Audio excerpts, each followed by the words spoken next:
अस्सलाम वालेकुम। आज हमारा फिफ्थ ट्यूटोरियल है बेसिक एचटीएमएल सीरीज़ का और आज के इस ट्यूटोरियल में हम पढ़ेंगे कि what is attributes in HTML कि एचटीएमएल में एट्रीब्यूट्स क्या होते हैं। सो सबसे पहले तो हमें पता होना चाहिए कि हमारा एलिमेंट क्या होता है हमारी एचटीएमएल में। ओपनिंग टैग से लेके क्लोजिंग टैग के अंदर तक जो कंटेंट होता है हम उसे एलिमेंट भी कहते हैं। तो अगर हमने अपने एचटीएमएल टैग के एलिमेंट को मॉडिफाई करना है, कोई उसके अंदर मॉडिफिकेशंस करनी है तो उसके लिए हम एट्रीब्यूट्स यूज़ करते हैं। एचटीएमएल के एट्रीब्यूट्स को एचटीएमएल की प्रॉपर्टीज़ भी कहा जाता है क्योंकि ये हमारे एलिमेंट को कोई ख़ुसूसियत, कोई मॉडिफिकेशन ऐड कर देते हैं। सो देखें एचटीएमएल के एट्रीब्यूट्स की डेफिनेशन कुछ इस तरह से है। HTML attributes are special words used inside opening tag to control the element behaviour. जी हाँ, HTML attributes are modifiers of HTML element type. अब देखें कि एट्रीब्यूट्स यूज़ कहाँ होते हैं। जो हमारा ओपनिंग टैग होता है, जिस तरह यहाँ पे मैंने h1 लिख रखा है, h1 के ओपनिंग टैग के अंदर हमने एक एट्रीब्यूट यूज़ किया है। एट्रीब्यूट यूज़ करने का मेथड क्या है कि हम ओपनिंग टैग के अंदर सबसे पहले जो एट्रीब्यूट यूज़ करना चाहते हैं उसका नाम लिखते हैं, जिस तरह मैंने अलाइन यूज़ करना चाहा। फिर अलाइन के बाद हम एक इज़ इक्वल टू का साइन और उसके बाद इन्वर्टेड कोमास के अंदर कि हम उस अलाइन, अब लाइन किस लिए यूज़ होता है? अलाइनमेंट करवाने के लिए कि हम अपने कंटेंट को लेफ्ट अलाइन करवाना है, सेंटर अलाइन करवाना है या राइट अलाइन करवाना है। तो मैंने लिखा सेंटर, तो इससे जो हेडिंग है हमारी हेलो वर्ल्ड, ये पेज के सेंटर में आ जाएगी। By the way, by default जो अलाइनमेंट होती है हमारी एचटीएमएल के अंदर वो लेफ्ट अलाइनमेंट होती है। बट अब मैंने जब सेंटर अप्लाई किया तो ये सेंटर अलाइन हो जाएगा। हम इसे अपने एडिटर में रन करके देखते हैं। मैंने पहले से फाइल क्रिएट कर रखी है एट्रीब्यूट्स के नेम से, तो मैं इधर सिंपली क्या करूँगा, एक हेडिंग दे लेता हूँ h1 और h1 में मैं लिख देता हूँ हेलो वर्ल्ड। और उसके बाद मैं एक पैराग्राफ क्रिएट कर लेता हूँ, डमी पैराग्राफ फॉर एग्जांपल।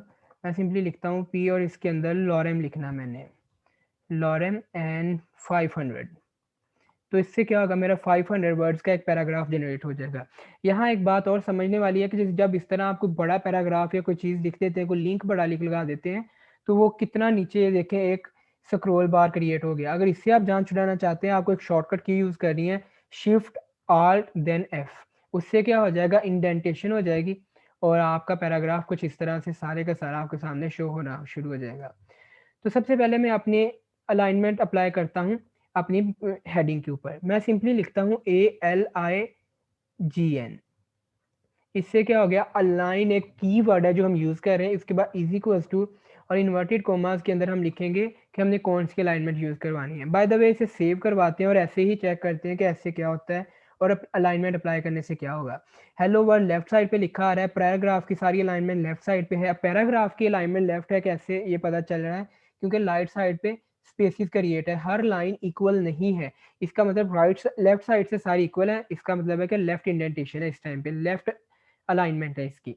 सो सबसे पहले हम हेलो वर्ड जो हमने हेडिंग यूज़ की है इसको सेंटर अलाइन करवा के देखते हैं।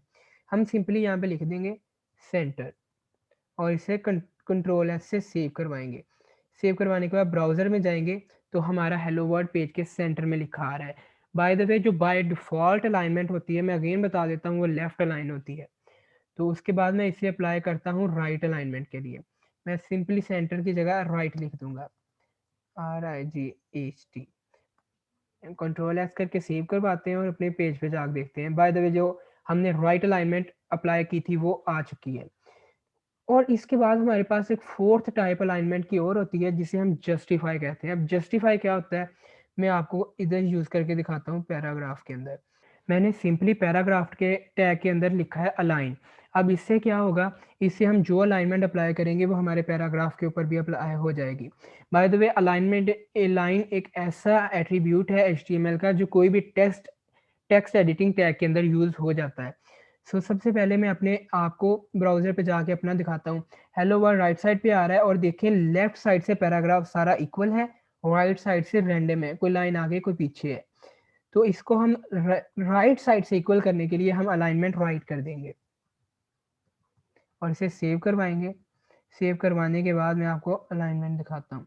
देखिए राइट साइड से इक्वल होगी और लेफ्ट साइड से कुछ आपके सामने कोई लाइन आगे कोई पीछे, यानी कि जो अलाइनमेंट अप्लाई होती है उस साइड से सेम होंगी, लाइन इक्वल साइड से साइड स्टार्ट होंगी। But on the other hand जो दूसरी साइड होगी उस पर रैंडम होंगी, कोई लाइन पहले खत्म हो रही होगी, कोई बाद में खत्म हो रही होगी। सो ये हमारी थी राइट अलाइनमेंट।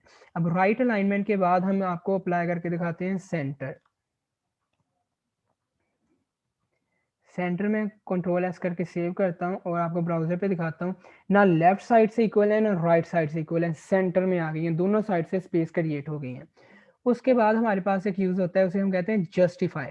जस्टिफाई क्या करेगा, जस्टिफाई दोनों साइडों से इक्वल कर देगा। फॉर एग्जाम्पल आपको सिर्फ लिखना है जस्टिफाई और कंट्रोल एस करके सेव करवाएंगे तो हमें देखने को मिल रहा है कि राइट साइड से भी लाइन इक्वल है एंड लेफ्ट साइड से भी इक्वल है।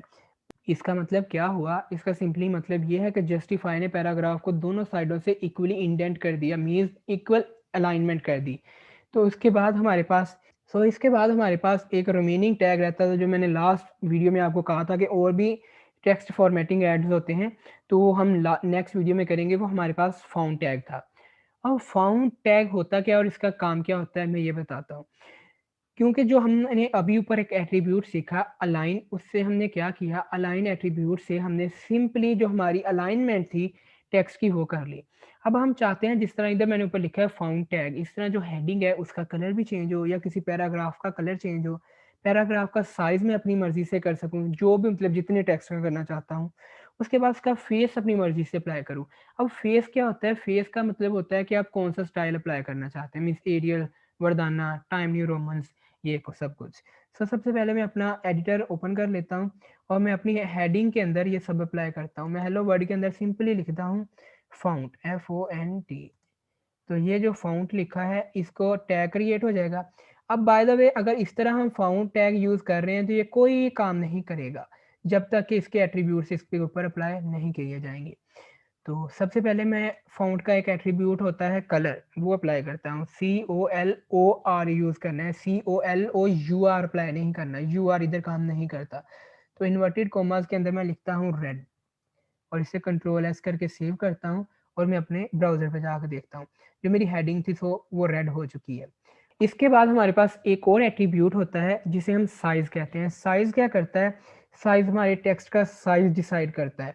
फॉर एग्जाम्पल इधर मैं इन्वर्टेड कोमास के अंदर लिखता हूँ 7 और कंट्रोल एस करता हूँ तो हम अपने ब्राउजर पे जाके देखते हैं हेलो वर्ड का साइज कुछ इंक्रीज हुआ है, क्योंकि जो हेलो वर्ड मैंने लिखा था वो वैसे ही H1 के अंदर लिखा है। H1 हमारी सबसे बड़ी हेडिंग होती है। मैं इसको छोटा करके देखता हूँ, मैं फॉर एग्जांपल 2 अप्लाई करता हूँ, कंट्रोल एस, तो इसे ब्राउजर में चेक करते हैं, हेलो वर्ड छोटा सा लिखा आ रहा है। इस तरह हम अपने पैराग्राफ को साइज दे सकते हैं और साइज हमारे पास सबसे छोटा 1 होता है और बड़े से बड़ा हमारे पास 7 होता है। और इसके बाद मैंने आपको एक और एट्रीब्यूट बताया था जो कि हमारे फाउंड टैग का लास्ट एट्रीब्यूट है, जिसे हम कहते हैं फेस, FACE।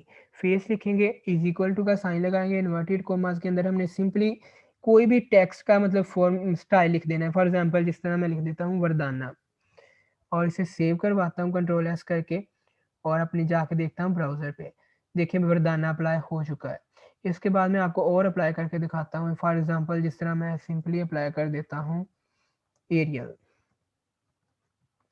और कंट्रोल एस करता हूँ, मेरे टैग पे एरियल अप्लाई हो चुका है। और इसी तरह आप कोई भी और यूज़ कर सकते हैं, कोई भी स्टाइलिंग के लिए आप टैग यूज़ कर सकते हैं। फॉर एग्जांपल जिस तरह इधर टाइम न्यू रोमन्स होता है, मैं उसे यूज़ करता हूँ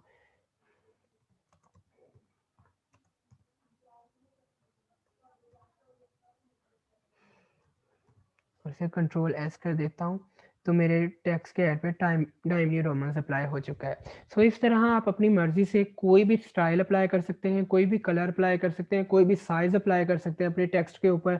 इसके अलावा आप अलाइनमेंट उसकी सेट कर सकते हैं रिव्यूज का यूज़ करते हुए।